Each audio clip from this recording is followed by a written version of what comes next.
সুপ্রিয় ভিউয়ার্স, আমি এই মুহূর্তে অবস্থান করছি ময়মনসিংহ জেলার একটি প্রত্নতাত্ত্বিক স্থানে, যেখানে মহারাজা শশীকান্ত সেনের বাসভবন আপনারা দেখতে পাচ্ছেন। এই হচ্ছে সেই গ্রিক দেবী ভেনিসের মূর্তি, যেখানে মহারাজা শশীকান্ত বসবাস করতেন এবং তার রাজ্য পরিচালনা করতেন। আপনারা দেখতে পাচ্ছেন এই হচ্ছে সেই বাসভবন, যেখানে বসে শশীকান্ত তার রাজ্য পরিচালনা করতেন, যেখানে ছিল তার পেয়াদা, ছিল অনেক ঘোড়া, হাতি কিংবা তার যে সৈন্যবাহিনী।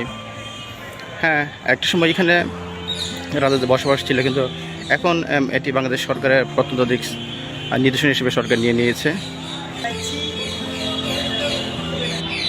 এই হচ্ছে প্রধান ফটো, যেখান দিয়ে ভিতরে প্রবেশ করা হয়।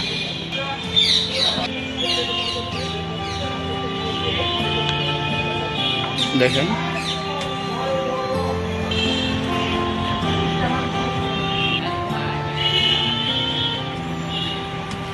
এই হচ্ছে সেই রাজপ্রাসাদের পিছনের অংশ। আপনারা দেখুন, এখন নিয়ে যাব রাজা যেখানে গোসল করতেন সেই পুকুরে।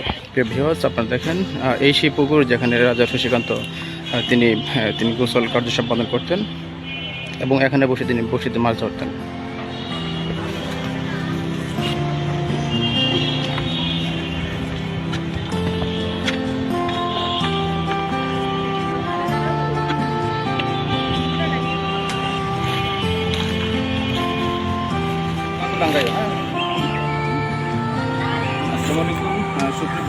আমি এই মুহূর্তে অবস্থান করছি ঐতিহ্যবাহী ময়মনসিংহ জেলার এই প্রত্নতাত্ত্বিক নিদর্শন, যেখানে রাজা শশীকান্ত বসবাস করতেন। সেই শশীকান্তের পিছনের অংশ আমি রয়েছি।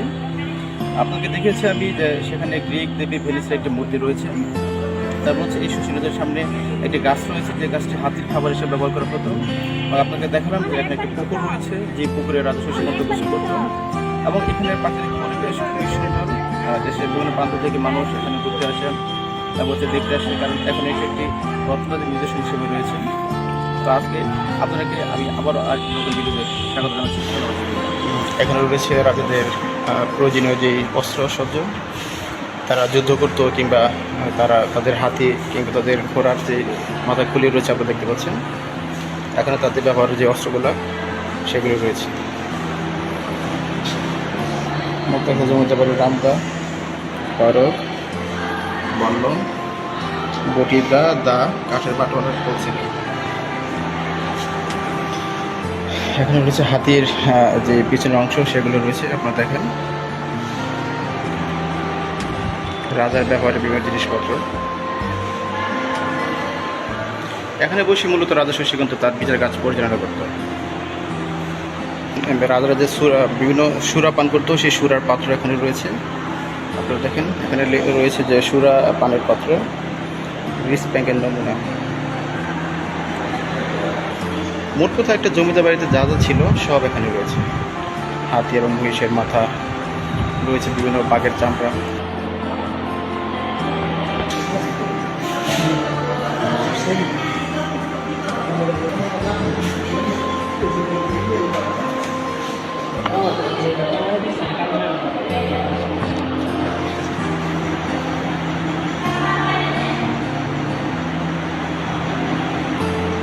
এই হচ্ছে সে রাজাগের বিছানা।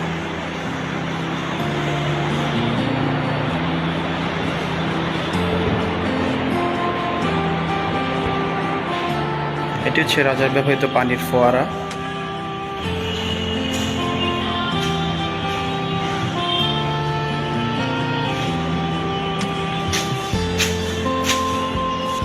সুপ্রিয় দর্শক, আপনারা এখন যে ঘরগুলো দেখতে পাচ্ছেন, এই ঘরগুলো হচ্ছে এখন একদম পড়ে আছে, নিঃস্ব হয়ে। কারণ এই ঘরে একসময় রাজাদের যে পেয়াদারা ছিল এবং তারা বসবাস করতো, এবং পাশাপাশি সেখানে আর কিছু ঘর রয়েছে যেখানে বিভিন্ন রাজকীয় রান্নাবান্না হতো এবং তাদের ঘোড়া, হাতিকে রাখা হতো। সুপ্রিয় ভিউয়ার্স, আমি এখন এখানে যে মিউজিয়াম রয়েছে সেখানে প্রবেশ করছি। আপনারা দেখেন, এখানে রয়েছে জাতির জনক বঙ্গবন্ধু শেখ মুজিবুর রহমানের ছবি এবং তার ইতিহাস, ঐতিহ্য, তার পরিবারের সবার ইতিহাস রয়েছে এখানে। তো দর্শক, আমি এখন প্রবেশ করছি রাজা যেখানে বসে তার কার্য সম্পাদন করতেন সেখানে।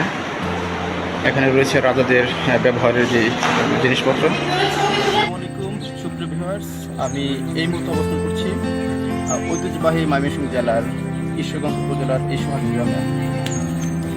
আপনারা জানেন এই পরন্ত বিকেলে এই ধান ক্ষেত, তারপর হচ্ছে এই সুন্দর আবহাওয়া, সুন্দর পরিবেশ এবং চমৎকার একটি লোকেশন। মাঝে মধ্যে আমি ছুটে আসি এখানে দেখার জন্য। কারণ হচ্ছে যে ময়মনসিংহের মানুষ এরা হচ্ছে অত্যন্ত সহজ সরল মানুষ এবং এরা অনেক সরল মনের মানুষ। এদের কথাবার্তা, এদের কাজ, এদের আচরণ চমৎকার। কিন্তু এই বৃহত্তর ময়মনসিংহের মানুষ, বিশেষ করে এখানে যে কচিকাতের ছেলে মেয়েরা রয়েছে, তারা সবাই পড়াশোনা করে, মাদ্রাসায় পড়ে।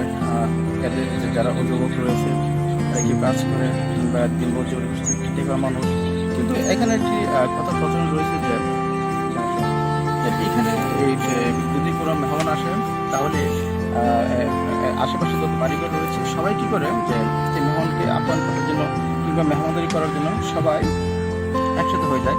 কার বাড়িতে কী রয়েছে, কেউ ডিম নিয়ে আসে, কেউ মুরগি নিয়ে আসে, তারপর হচ্ছে কেউ রান্না করার জন্য প্রস্তুত হয়। সব কিছু মিলে দেখা যাচ্ছে যে এখানকার মানুষের যে মন কিংবা তাদের যে চলাফেরা কিংবা তাদের যে ব্যবহার, সবাই মুগ্ধ হবে। তো আপনাদেরকে আমি স্বাগত জানাচ্ছি আমার এই নতুন ভিডিও দেখার জন্য। ধন্যবাদ।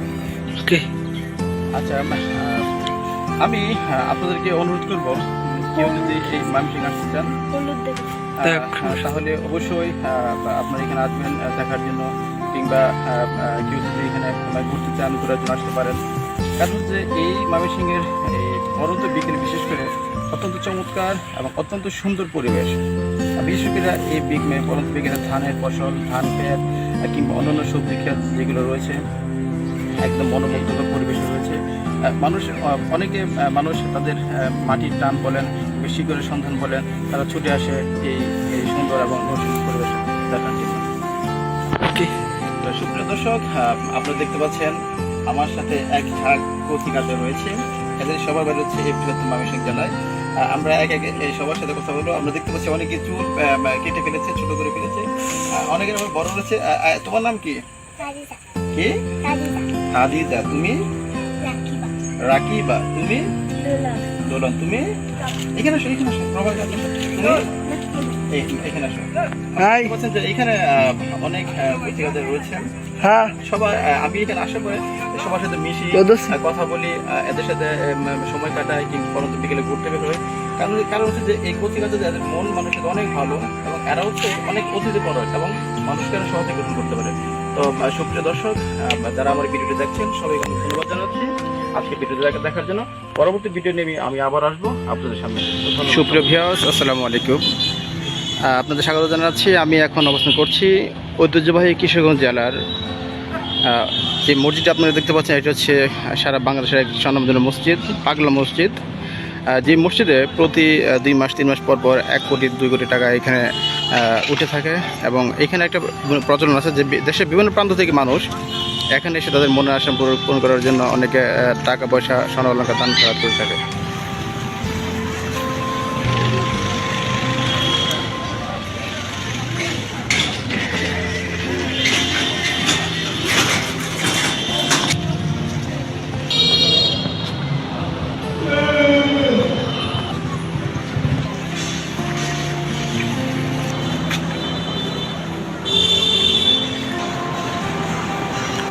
আসসালামু আলাইকুম সুপ্রিয় ভিউয়ার্স, আমি এখন অবস্থান করছি ঐতিহ্যবাহী ময়মনসিংহ জেলার ঈশ্বরগঞ্জ উপজেলার সোহাগী গ্রামে।